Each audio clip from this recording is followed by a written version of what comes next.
Welcome back to Generals and Napoleon, Episode 81, Napoleon's 1812 Invasion of Russia. Before we begin, I'd like to remind all of our listeners that if you'd like to support our podcast, please go to patreon.com/Generals and Napoleon. If you'd like to support our podcast in other ways, please go to Apple Podcasts, Spotify, or wherever podcasts are heard and give us a rating or review. We thank you in advance, and we appreciate every one of our listeners. Now, on with the show. We have Adam Zamoyski joining us from Poland. Adam, how are you, sir? I'm fine. Thanks for joining us. For those of you not familiar with Adam, he's a fantastic author of the Napoleonic era. I've read two of his books, the 1812 Napoleon's Fatal March on Moscow, another book called Rights of Peace, The Fall of Napoleon. And there's also a fantastic YouTube discussion with Adam and Andrew Roberts. It's called Napoleon the Great, a Debate. And it has 837,000 views. So I highly suggest you check that out on YouTube sometime. And Adam's website as well, adamzamoyski.com. Did I cover it all, Adam? Yeah. Okay, great. So tonight we're going to talk about the 1812 invasion of Russia with Adam, and he was kind enough to join us. And let's jump right in. With the book and the research you've done, I wanted to talk about that year of 1812 because Napoleon makes that fateful decision to invade Russia. How did we get to this point when just 5 years earlier, Russia and France had made peace at the Treaty of Tilsit? The problem was that the Treaty of Tilsit was a major mistake on both sides because, as Talleyrand pointed out, Napoleon's then foreign minister, he pointed out that Russia was not a natural ally for France because Russia had too many interests in Germany. First of all, her ruling family was half German and married into the various German families. Russia had an obsession with moving westwards into Europe and playing a role, and that the perfect strategic ally for France, for Napoleon, was in fact Austria. Which also wanted to keep Russia out of Central Europe, essentially out of the German lands, which were weak and couldn't in those days defend themselves. He preferred to have Napoleonic hegemony over the German lands in Central Europe than Russian. Napoleon suddenly he went all poetic. He had these moments when he suddenly got these visions, which are rather romantic. And having met young Alexander, who was a personable fellow and quite silly, but very charming, right? He suddenly thought that he could, that he was an attractive person to be allied to, as opposed to a boring old Austrian ex-emperor. And secondly, he thought he could dominate him, which at the beginning he did. At Tilsit, he really wrapped him round his finger. And also behind it lay a sort of romantic idea that he was the emperor of the West and here was the emperor of the East.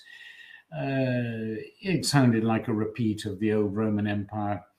And so at the same time, he managed to, it was a very odd thing, the Tilsit meeting, because on one hand, there was a great deal of cordiality and exchange. He gave the Legion of Honor to one of the bravest grenadiers, and Alexander responded, and so on. And actually, Alexander, who'd been completely trashed, his army had been completely trashed at Friedland. Right. and before that at Austerlitz, of course. Instead of losing territory, he actually gained a bit of what had been Prussian Poland. But the moment he got back home, public opinion in Russia felt completely dissed. They were furious, and they felt that humiliated by the fact that they'd lost Austerlitz, that they'd lost Friedland, and they blamed Alexander, quite rightly, because instead of staying at home, as most of his advisors suggested, he had an obsession with leading his army. And so the defeats were associated with him. And more to the point, the one thing that he had committed to at Tilsit was to force Russia into the Napoleon's continental system, to either bring Britain to the negotiating table with France, or to close Russia's ports to it. And that's extremely unpopular in Russia because Britain was one of Russia's major trading partners, buying wood and hemp and all the things that they needed, and grain. So Alexander found himself in an untenable position, and very quickly realized he would have to fight back, and immediately, almost immediately, began rebuilding his army and developing his artillery and preparing for the next round. Yeah, and just to summarize, Napoleon thought he could bring Britain to its knees with the continental system by forbidding all trade with Britain in Europe. But I mean, there are many ways around this continental system, even in the countries that were dominated by France. I know Louis's brother in Holland was violating it. Italy was violating it. So it probably looked like a good idea to Napoleon on paper, but it just didn't work out that way. Yes, and the other thing, of course, which was possibly even more important, was the fact that he had recreated a tiny Polish state. It wasn't called Poland; it's called the Grand Duchy of Warsaw. But it bothered the Russians because it suggested a resurgence of Poland. And of course, Russia had taken a huge amount of Polish territory in the past 50 years. And they were terrified that this Poland was going to start taking some of it back, or at least influencing Russia, because, of course, this Polish state was much freer than Russia and didn't have serfdom and so on. And this was an old Russian bugbear that Russian serfs kept running away to Poland, where they could become free. Yeah, I could see where that'd be problematic for Russia to have this free state just over the border that is a shining example to the serfs. Yes, I mean,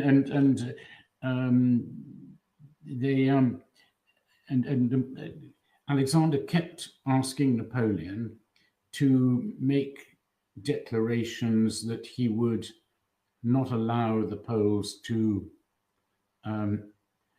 rebuild a Polish state. And Napoleon quite rightly said, look, first of all, I can't stop another country doing what it wants to do. And secondly, it would be dishonorable because the Poles have fought for me very well and they're nice people, and I'm not going to do this. Right. And this was really the major stumbling block. That's what negotiations broke down over. Well, let's dive into the invasion itself. Many people often assume that the attacking army of Napoleon's was a French-only force, but it was comprised of soldiers from many nations, correct? Yes. The French were the largest, but only by a fairly narrow margin. The next largest were the Poles, about 90,000 of them. Then there were Italians, various Germans, including Prussians, contributed. And Austrians. There were 30,000 Austrians, and there were even Portuguese and amazing, which is quite astonishing. So it was a mixed force, and one of the fatal errors Napoleon made was to place the Austrians as an independent corps under Schwarzenberg on his right wing, where he couldn't control them, and the Prussians right up in the Baltic states, where they were kept in check by MacDonald, I think, but were also out of the main fighting.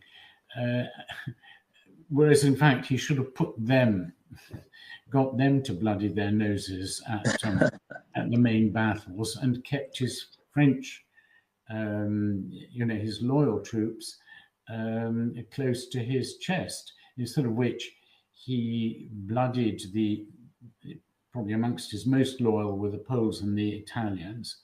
Yeah. And he bloodied them consistently. Well, let's talk strategy on both sides. I read that Napoleon's strategy was to get a quick knockout blow against the Russian army and force them to sue for peace. And on the Russian side, I know many generals, including Kutuzov and de Tollet, get credit for the battle plan, quote unquote, of luring Napoleon deeper and deeper into Russia. What do you think the goals of each side were? Well, first of all, Napoleon wasn't a strategist. He was a brilliant tactician, and he didn't have a strategy. And this was the fundamental reason why the whole thing ended in disaster. He didn't want to invade Russia. What he wanted to do was to intimidate Alexander into coming along and agreeing to implement the continental system. And therefore he collected this great army to frighten him, which it failed to do. And then, having arrived on the frontier, he had to cross. He couldn't then go home. So it was then that he decided, right, well, let's do a quick knockout blow. But by then it was already a bit late to implement a tactic like that. And then, having failed to do that, he had no strategy, no end game, no final. He kept hoping that Alexander would negotiate. As for Alexander, he did have a strategy. He had been building up an army on his western flank for at least a couple of years. He had been carrying on negotiations with people throughout Germany, with the Austrians, and with various Polish leaders. And the idea was that he would march into the Grand Duchy of Warsaw and into East Prussia.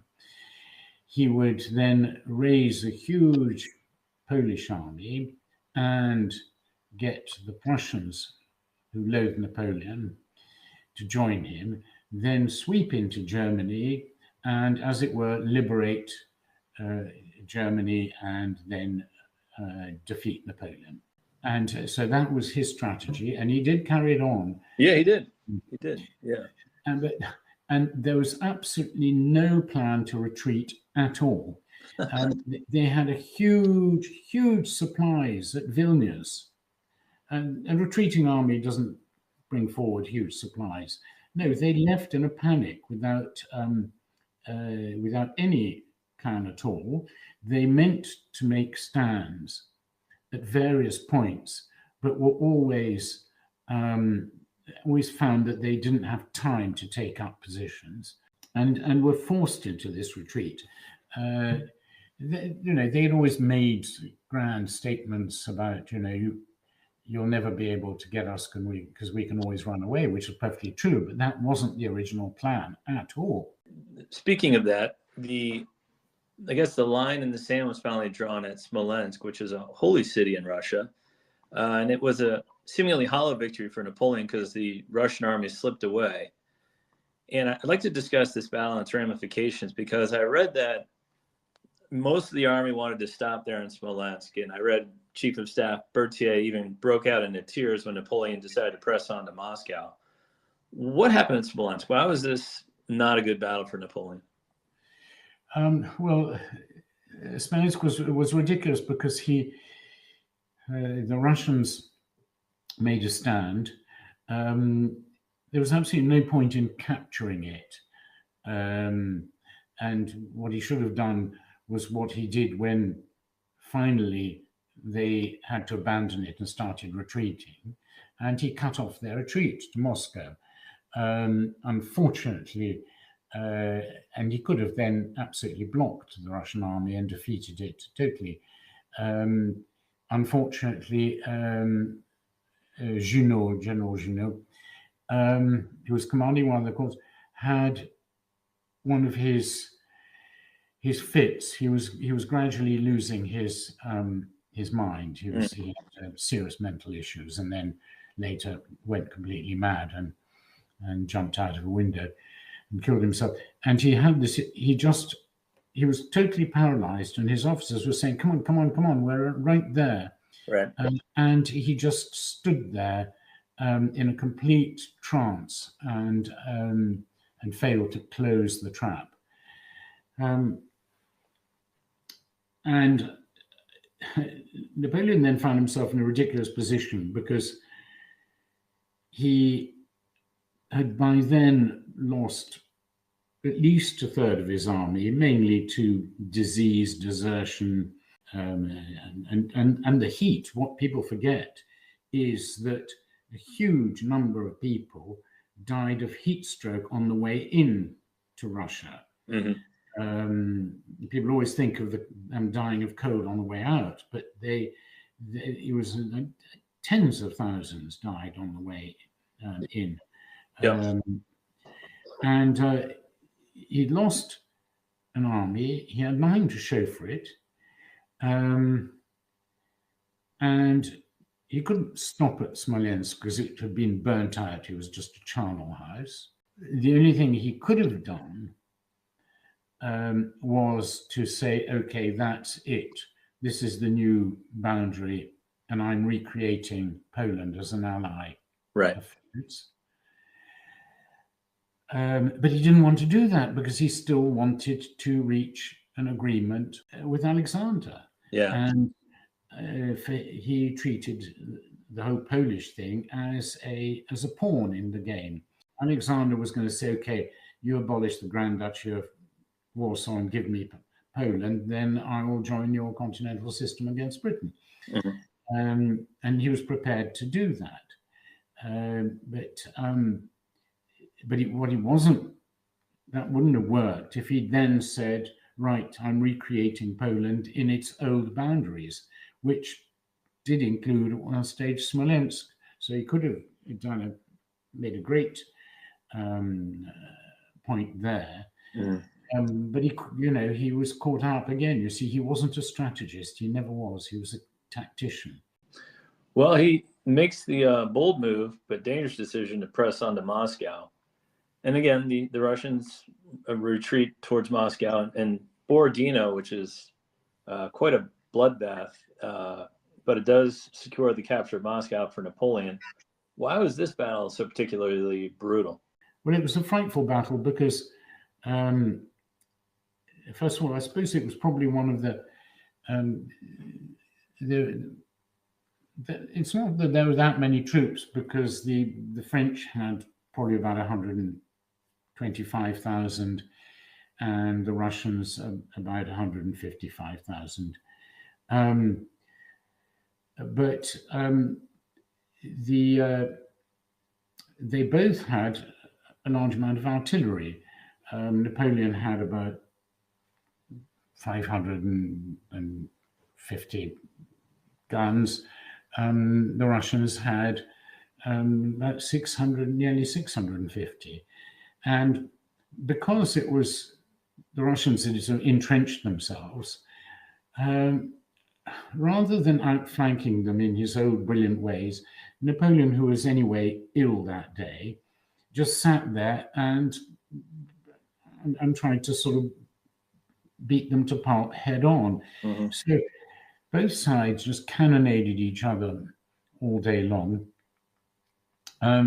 Napoleon incomprehensibly stupidly drew up what was left of his cavalry, and there was very little left. I mean, there was one cavalry division which had set out with 7,500 men and horses, was down to 1,000. And finally, how they managed to charge up that hill and capture the Grand Redoubt, God only knows, but they did. And it was a sort of battle of attrition. And the Russian soldier, and this was most Western armies, if they saw they were outflanked or that one side was sort of winning, they would then retreat or in some cases just run away, because nobody wanted to die unless there was a point to it. Whereas the Russian soldier, their whole ethos was to stand and fight, and just stand and fight. In fact, Frederick the Great, I think, made a comment about the trouble about Russian soldiers is first you have to kill them, then you have to push them over, because they still stood. Right. And so it was a battle of attrition. Yeah. And Napoleon didn't, whereas he didn't maneuver at all. And when there was an opportunity, when suddenly their flank was opened, and Davout, amongst others, begged him to throw in his guard, which would have simply wrapped up the entire Russian army and possibly captured Kutuzov. He was afraid to commit that. He didn't want to use his last pawn. Yeah. I read about that, and I keep going back and forth on if it was a good decision or a bad decision, because it was an elite unit. He did need them on his retreat out, as it proved. But should he have just thrown them in there? That's a good question. Well, he didn't need them more than he needed other troops on his retreat. And anyway, he wasn't thinking in terms of his retreat. And things would have looked very different if he had managed to completely smash the Russian army there. By allowing Kutuzov to get away, it allowed Kutuzov, who was a great propagandist and a liar, to write a letter that evening to the Tsar saying that he'd won a great victory and had pursued the French for several miles before he himself retreated. He couldn't have done that. He wouldn't have been able to do that. Yeah. And keep the morale together at all. Right. Had the guard gone in. Are you looking for a view of the world that's a bit different? Hi, I'm Jason Palmer, a host of The Weekend Intelligence, a podcast from The Economist. Join us to hear the stories that matter most to our correspondents and editors. Every Saturday, we introduce you to people and ideas that take you outside the ordinary and expand your horizons one episode at a time. Join us and see the world from a new perspective. To listen free until May 31st, search Spotify for The Weekend Intelligence. Listen closely as a master painter carefully brushes Benjamin Moore Regal Select down the seam of the wall. It's like poetry in motion. Benjamin Moore, see the love. Well, Napoleon's stay after capturing Moscow was not a pleasant one. First, a large part of the city was consumed by fire. And secondly, there were no peace offerings from Tsar Alexander. And lastly, his supply lines were very overextended.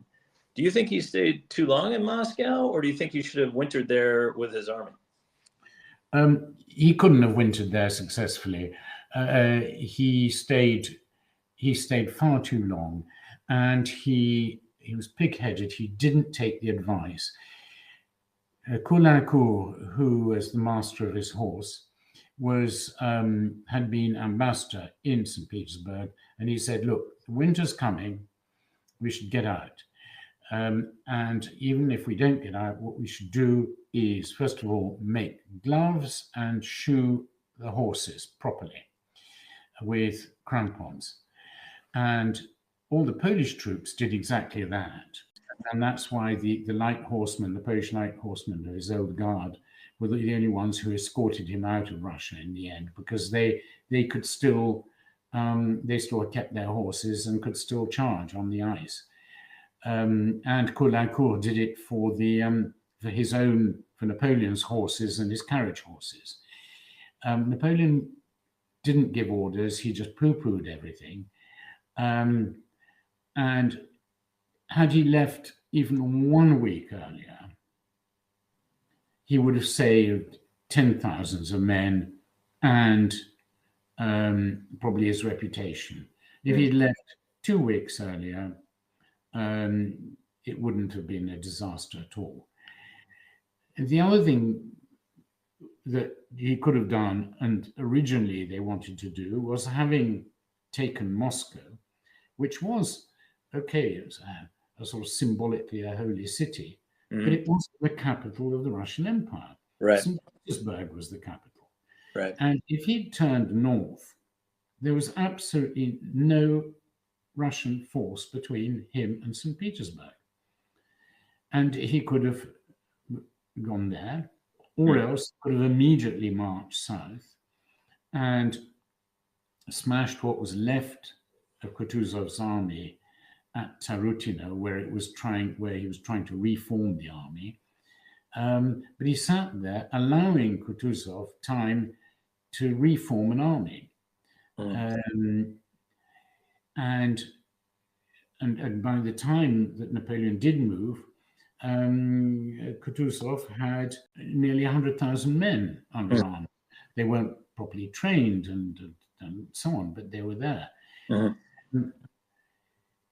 So he was. It was extraordinary. He was like a sort of rabbit caught in headlights. He just didn't seem to know what to do, and just hoped that somehow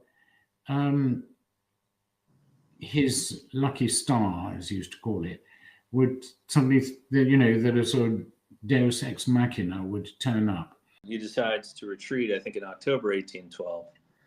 And as he's heading out, he has a stiff battle at the Battle of Maloroslavets, which doesn't get as much notoriety as Borodino, but this was a pivotal battle, correct?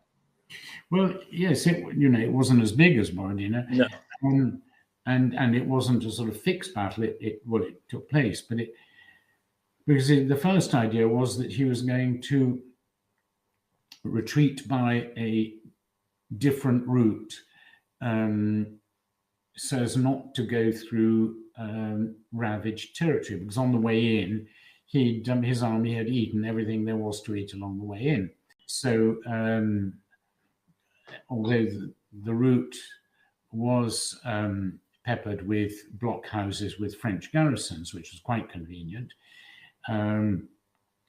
but there was absolutely no victuals along the way. So he marched out southwards and was going to take a different route and march towards Minsk, now the capital of Belarus, where there were large supplies and where he had a corps of his own troops waiting for him.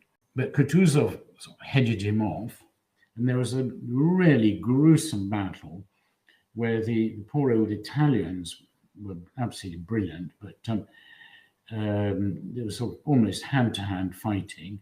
And then in this little town, which was almost entirely built of wood, and which of course caught fire. And so, just to make it more gruesome, the dying and the wounded were sort of grilled half alive, and it really was. And when he rode over the battlefield, he won. The Russians retreated. But having seen whereas he decided to turn back and retreat down the old road.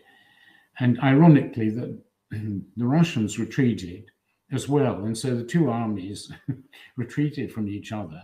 And he went back to the old road, having wasted an extra 4 days and lost 6,000 men at least. And he'd lost his nerve because on the eve of Yaroslavets, he rode out to reconnaissance something and was nearly captured by some marauding Cossacks. And this rattled him. He sort of lost his mojo. He didn't really stop and think, now how am I going to do this in the way that the old Napoleon would have done? Thought of something brilliant. And it wasn't really until he reached the Berezina that suddenly the old brilliance came out. Yeah, and let's talk about that. I mean, we'll get to Berezina in just a minute, but how some people respond to catastrophe, and no doubt the Grand Armée had catastrophe after a catastrophe, but how did the marshals and generals perform? I know some didn't do well in catastrophe, like Murat, Junot, MacDonald, and even the great Iron Marshal Davout. But others kind of rose to the occasion, like Marshal Ney, Saint-Cyr, and Prince Eugene. How do you think his generals and marshals did? Well, they did as best they could, actually. Well, MacDonald didn't have much of a role because he was just with the Prussians up in the north, so he didn't really take part in it. Murat was his usual sort of flamboyant self, quite useless a lot of the time, but good. Ney showed extraordinary brilliance and courage and determination on the retreat when he managed to dodge the Russians barring his road and make a detour and lead the remainder of his corps around, which was an extraordinary feat. Davout did very well, but Napoleon didn't listen to him at Borodino. Eugène did well, as well as he could, and most of them did. The big problem was that down in the south, the ones on the way in who messed up were Davout, because he put them under the orders of his wretched, silly brother, Giraud, who messed everything up. And so Davout and Poniatowski were completely thrown out of their calculations and failed to nab Bagration, who was one of the most inspirational Russian generals. Indeed. If not, and most of them were not particularly inspirational. I mean, they were a pretty mediocre lot. I mean, Barclay de Tolly was very good, but he was loathed by most of the people, particularly by Bagration. Kutuzov was a cunning old fox, but not a good general.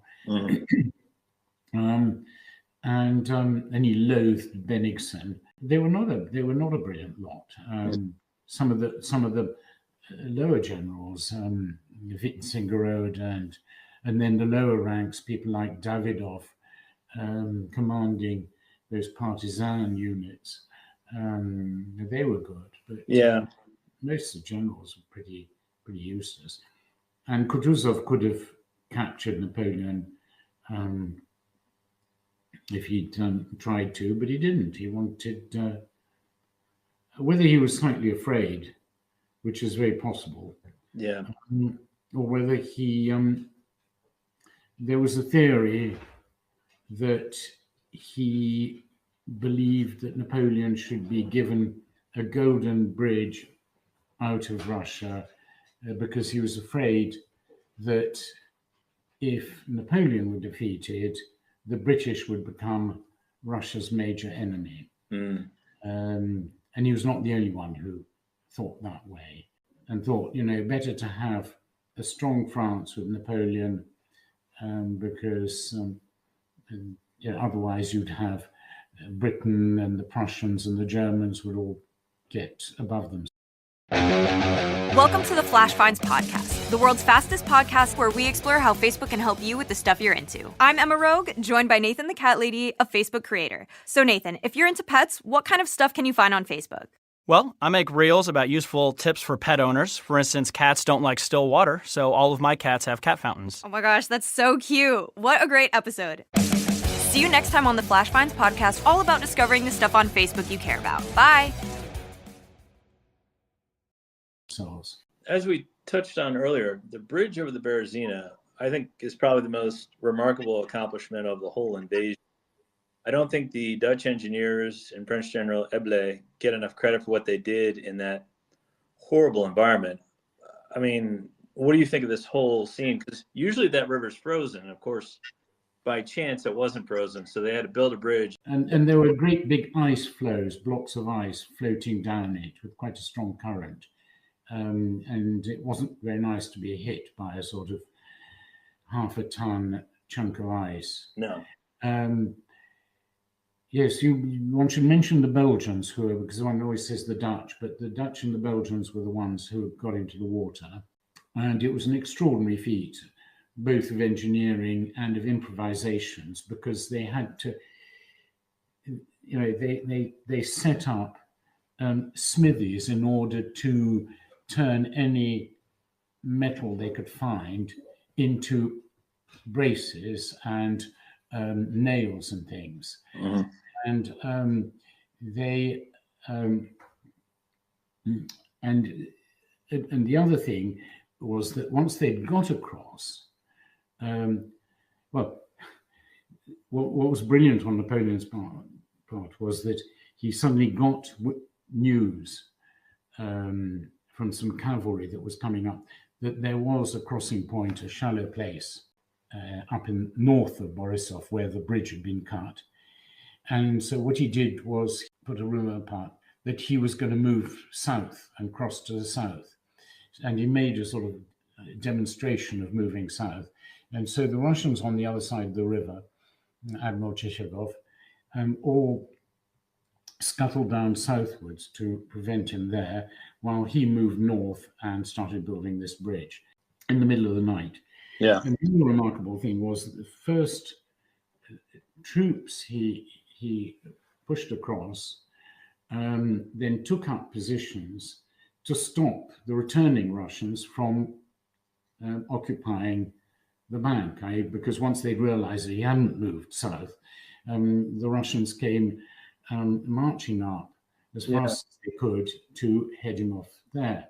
Concerted effort, and this shows the solidity of the Napoleonic Empire and the Napoleonic military machine, because the bridge was built by Dutch and Belgian troops, and the other side was defended all day long at immense cost by Italian, Polish, and Swiss troops, mm-hmm. who got absolutely massacred in the process, mm-hmm. but meant that all the people, having crossed the bridge, could carry on and move on without being bothered on the other side. It's remarkable how in those unspeakable conditions, at a moment where everybody realized the whole game was over, and yet the whole thing worked, the discipline worked in so many places, and a lot of people deserted or just fell by the wayside or gave up, but a nucleus of almost every corps remained solid, and that says a lot about his sort of inspirational qualities and the actual way the Imperial Army was constructed. Yeah, it's just a fascinating feat, and so it's just a good example of the sacrifice of a few saving the many. And because I know a lot of those Belgians and Dutch engineers died in that river, and then as soon as they built the river and most of the army got across, they had to burn it, which it's just amazing. However, once Napoleon realizes that his army is for the most part safe on the retreat, he leaves the army in a sledge to return to France. Was this the right decision? It was, because what he needed to do was to show the world that he was still in control on the throne in France, to rally French opinion, and to raise a new army to come out and stabilize the situation. Mm-hmm. What he got wrong was to place Murat in charge. What everybody, including Berthier, suggested was putting Prince Eugène de Beauharnais in charge. They could have held Vilnius as it now is. There was no problem there. But Murat's nerve, he was already fed up. His nerve failed him, and he just thought he just couldn't be bothered. Whereas if he'd left Prince Eugène there, there would have been a chance that they could have defended it. The Russians, let's not remember, they also suffered the most terrible losses during, following Napoleon out of Russia. Oh yeah. Every time there was even a skirmish, the French won. Mm-hmm. The Russians were beaten and took heavy casualties, and so they were completely at the end of their tether. Mm-hmm. And had the French just put up a defense at Vilnius, that would have stopped it, and they could have well have held there. They had enough supplies to hold out there. Mm-hmm.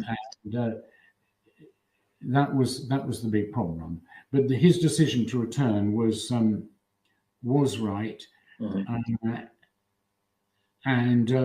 And indeed, he within no time at all, he did raise a new army and was able to sally forth and win two very impressive victories in Saxony. And if Vilnius had held, then the Polish corps would have held at Warsaw, and so would the Saxons, and so he wouldn't have had to fight in Saxony. That army would have come back into the Grand Duchy, and it would have been a very different outcome. Right. Well, let's talk aftermath. The numbers are debatable, but it seems out of 600,000 troops, only 100,000 Napoleon soldiers ever made it out of Russia. The Russians themselves suffered about 250,000 men lost. What do you think the legacy is of this ill-fated invasion? Well, first of all these figures are pretty much guesswork. Yeah. It's probable that between the 24th of June, 1812, when Napoleon crossed the Niemen, and December 1812, when he recrossed the Niemen, that between 550 and 600,000 Allied military crossed into Russia. Also, probably about 50,000 civilian commissaries and bureaucrats. But bear in mind that, first of all, in the first couple of weeks, about 50,000 deserted, and they deserted out of Russia. Smart move. Yeah. Secondly, probably about 30,000 were sent back either as wounded or as cadres to form up new recruits. It's not at all sure how many actually crossed in June.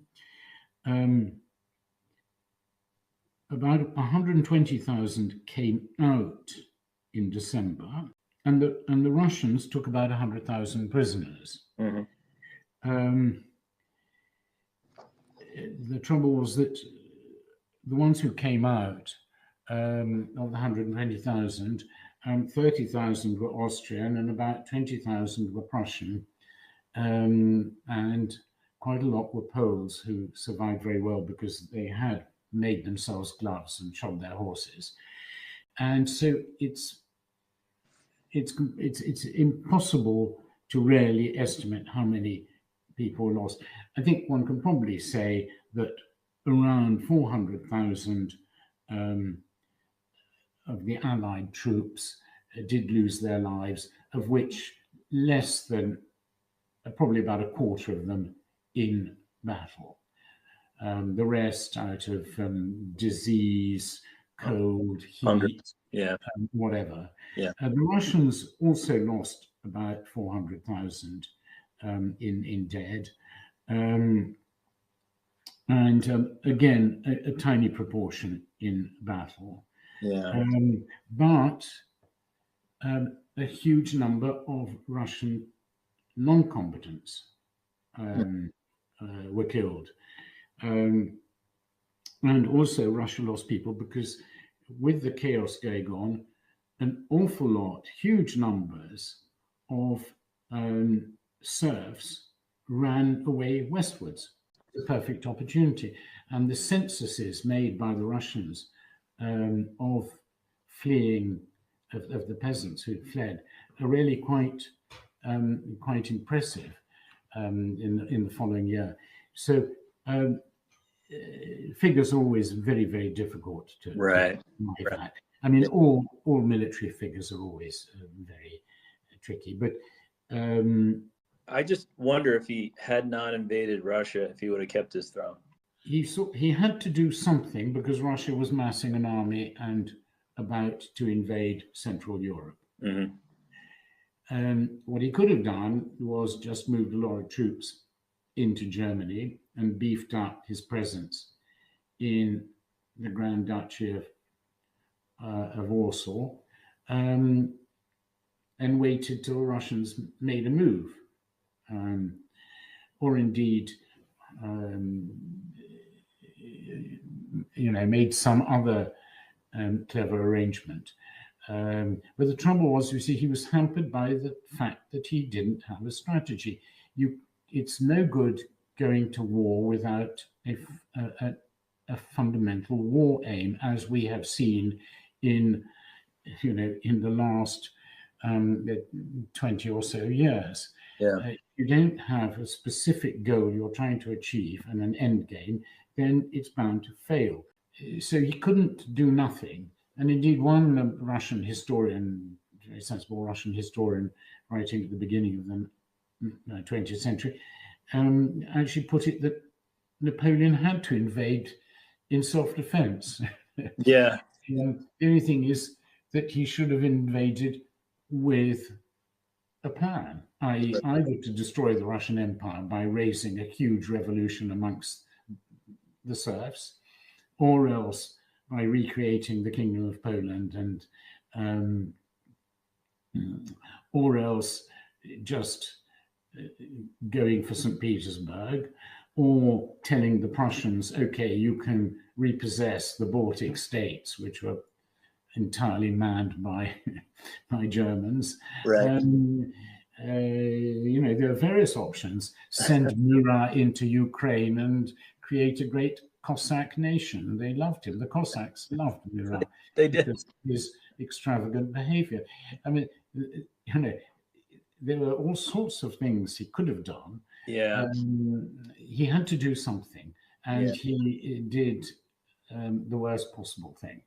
Yeah, and it probably didn't help. He was fighting a two-front war with Spain and Portugal and the British. So maybe if he would wrap that up first. Yeah, you just wonder how he could have better strategized this operation. Yeah. Well, as I always say, Napoleon was a fantastic tactician, but he was no strategist. Yeah, it's just a fascinating study. And if you'd like to learn more, I recommend Adam's book, 1812, Napoleon's Fatal March on Moscow.